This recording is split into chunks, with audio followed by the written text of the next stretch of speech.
President Obama's decision to make changes in the surveillance conducted by the National Security Agency means the government will no longer store massive amounts of Americans' phone records. The president announced yesterday the Attorney General and intelligence officials now have 2 months to come up with an alternative.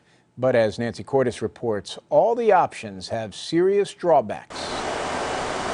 Right now, the NSA stores about 5 years' worth of telephone records on its servers at Fort Meade in Maryland.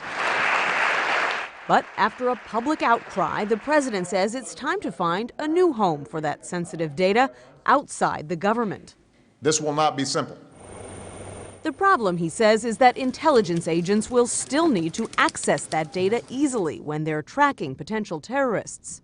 An independent review panel established by the president recommended last month that the records be held by individual service providers like Verizon, AT&T, and Google. Those companies have balked at the idea, and not just because of the cost. Juan Zarate is a former deputy national security advisor for President George W. Bush.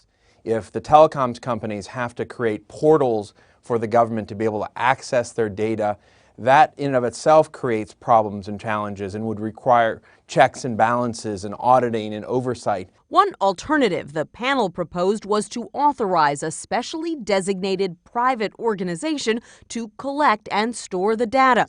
But the president acknowledged that's problematic too. Any third party maintaining a single consolidated database would be carrying out what's essentially a government function.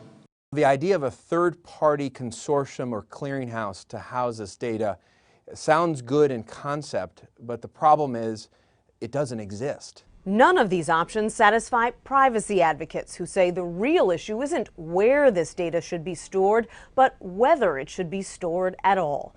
Nancy Cordes, CBS News, Washington.